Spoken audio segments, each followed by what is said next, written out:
called Puja and Spirituality. This will be hosted by Dr. Bidhan Bandyo Pandya. He will speak to us in Bengali. The good doctor proposes to speak to us on Dharam and Upasana. Let's take a look.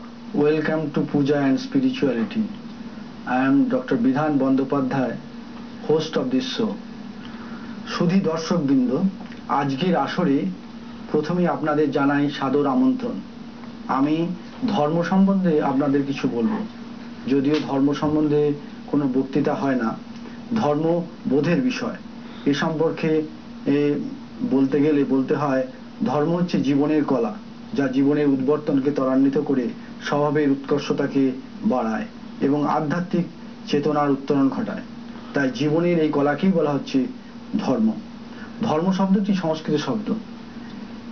ধী ধাতু গম প্রত্যয় করলে হয় ধর্ম, যা ধারণ করলে, যাকে আশ্রয় করলে জীবনের পূর্ণতা লাভ হয়, তাই ধর্ম। এই অর্থে ধর্ম বিশ্বাস বা ধর্মমত কথাগুলিও জগতে প্রচলিত আছে। মূলত ধর্ম হচ্ছে সার্বজনীন, সনাতন ও শাশ্বত। কেউ মানুক বা না মানুক, ধর্ম সকলকে আশ্রয় করে আছে। আবার দেখুন, প্রাণই সবকিছুকে আশ্রয় করে আছে। প্রাণ তত্ত্ব, এই হচ্ছে উপনিষদে বলা হয়েছে, যা কিছু উৎপন্ন হয়েছে তা কিছু প্রাণ হইতে জাত হইয়াছে। সমস্ত শক্তিরই মূল উৎস প্রাণ। চিন্তা শক্তি, ক্রিয়া শক্তি, জড় শক্তি সবকিছুরই মূলে রয়েছে প্রাণ।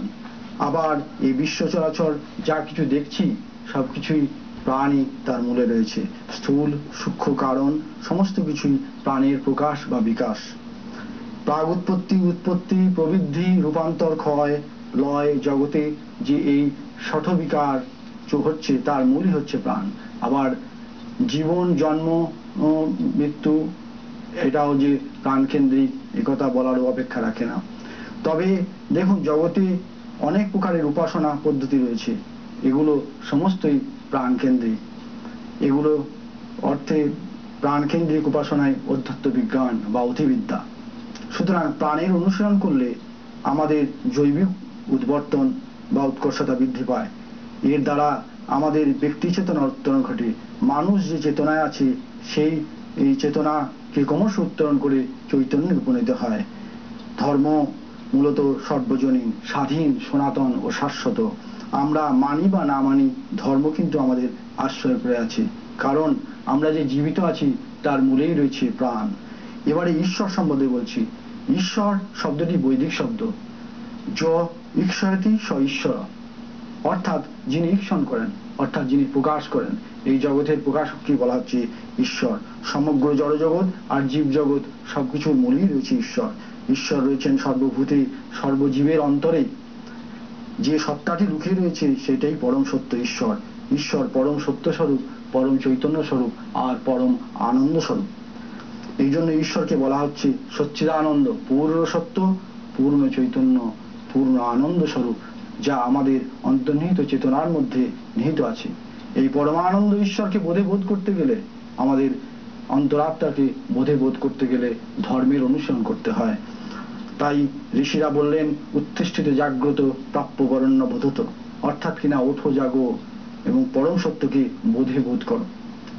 মানে এখানে বিবেকের জাগরণের কথা বলা হয়েছে। বুদ্ধি আর বিবেক আমাদের মধ্যে বিদ্যমান, কিন্তু বুদ্ধি যেন তলোয়ারের খাপ আর বিবেক যেন তলোয়ার। তলোয়ারের খাপ থেকে না বেরোলে এর কার্যকারিতা বোঝা যায় না। এই জন্যে বিবেক আমাদের অনেকের মধ্যেই জাগ্রত নেই। বিবেকটা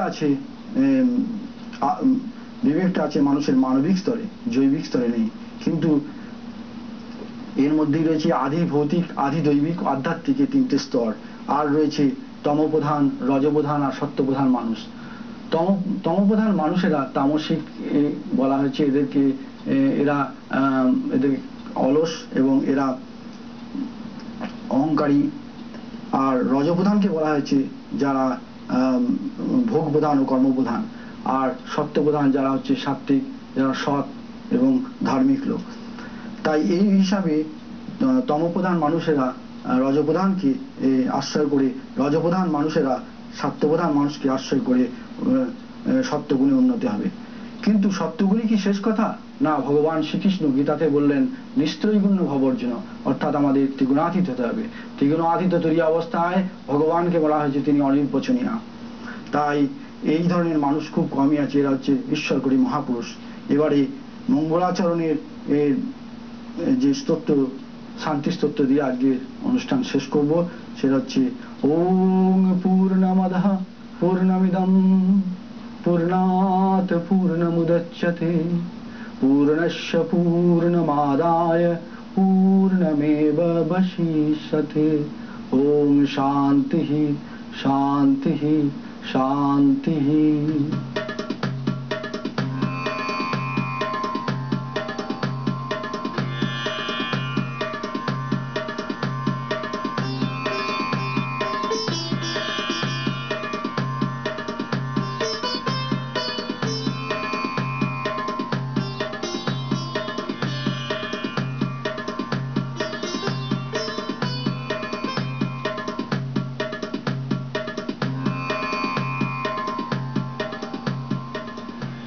Niyati atal hai.